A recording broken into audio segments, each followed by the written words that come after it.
कर्मयोगाची विविध प्रयोजने. निष्काम कर्मयोगात अद्भुत सामर्थ्य आहे. त्या कर्मामुळे व्यक्तीचे व समाजाचे परमकल्याण होते.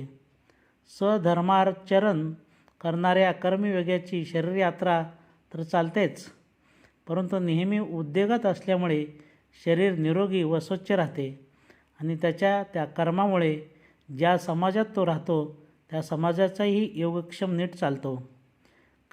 कर्मयोगी शेतकरी पैसे अधिक मिळतील म्हणून अफू व तंबाखू पेरणार नाही.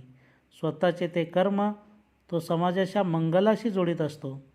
स्वधर्मरूप कर्म समाजाच्या कल्याणाचेच होईल.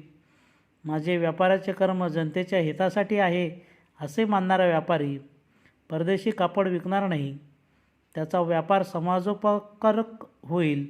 स्वतःला विसरून आजूबाजूच्या समाजाशी समरस होणारे असे कर्मयोगी ज्या समाजात निपजतात त्या समाजात सुव्यवस्था, समृद्धी आणि समनस्य राहते. कर्मयोगाच्या कर्मामुळे त्याची शरीरयात्रा चालून देह व बुद्धी सतेज राहतात आणि समाजाचेही कल्याण होते. या दोन फळाशिवाय चित्तशुद्धीचेही महान फळ त्याला मिळते. कर्मणा शुद्धी असे म्हटले आहे. कर्म चित्तशुद्धीचे साधन आहे, परंतु ते सर्व लोक करतात ते नाही. कर्मयोगी जे मंतरलेले कर्म करतो त्याने चित्तशुद्धी मिळते. महाभारतात तुलाधार वैश्याची कथा आहे. जाजली नावाचा एक ब्राह्मण तुलाधाराकडे ज्ञानासाठी जातो. तुलाधार त्याला म्हणतो, बाबा रे, या तराजूची दांडी नेहमी सरळ ठेवावी लागते.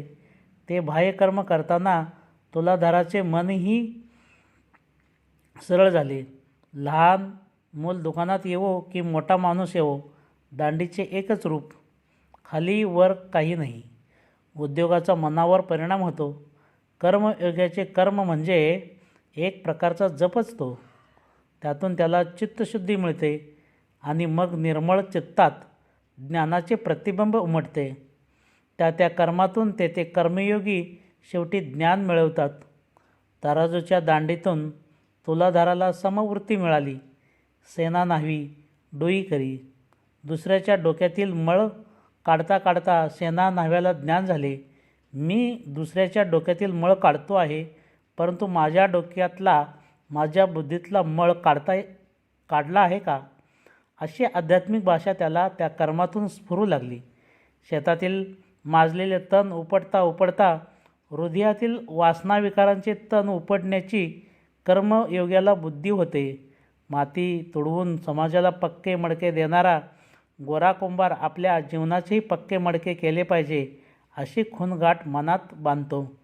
हातात थापटणे घेऊन मडकी कच्ची की पक्की अशी संतांची परीक्षा घेणारा तो परीक्षिक बनतो. त्या कर्मयोग्यांना त्या धंद्यातील भाषेतूनच भव्य ज्ञान प्राप्त झाले. ती कर्मे म्हणजे त्याच्या अध्यात्मशाला होत्या. ती त्यांची कर्मे उपासनामय, सेवामय होती. ती दिसावयास व्यावहारिक, परंतु अंतरी आध्यात्मिक होती. कर्मयोगाच्या कर्मापासून आणखी एक उत्तम फळ मिळते, ते म्हणजे समाजाला आदर्श लाभतो. समाजात आधी जन्मलेले, मागून जन्मलेले असा भेद तर आहेच. आधी जन्मलेल्यांनी मागून जन्मलेल्यांना धडा घालून द्यायचा असतो. मोठ्या भावाने लहान भावास, आईबापांनी मुलास, पुढाऱ्याने अनुयायास, गुरुने शिष्यास कृतीने उदाहरण घालून द्यायचे असते. असे उदाहरण कर्मयोगाशिवाय कोण घालून देणार? कर्मयोगी कर्मातच आनंद मानणारा असल्यामुळे सदैव कर्म करीत राहणे. त्यामुळे समाजात दंभ माजत नाही. कर्मयोगी स्वयंतृप्त असतो, तरीही कर्म केल्याशिवाय राहत नाही. तुकाराम म्हणतात, भजनाने देव मिळाला म्हणून का भजन सोडू? भजन आता आमचा सहज धर्म झाला. आधी होता संत संग, तुका झाला पांडुरंग. त्याचे भजन राहीना, मूळ स्वभाव जाईना.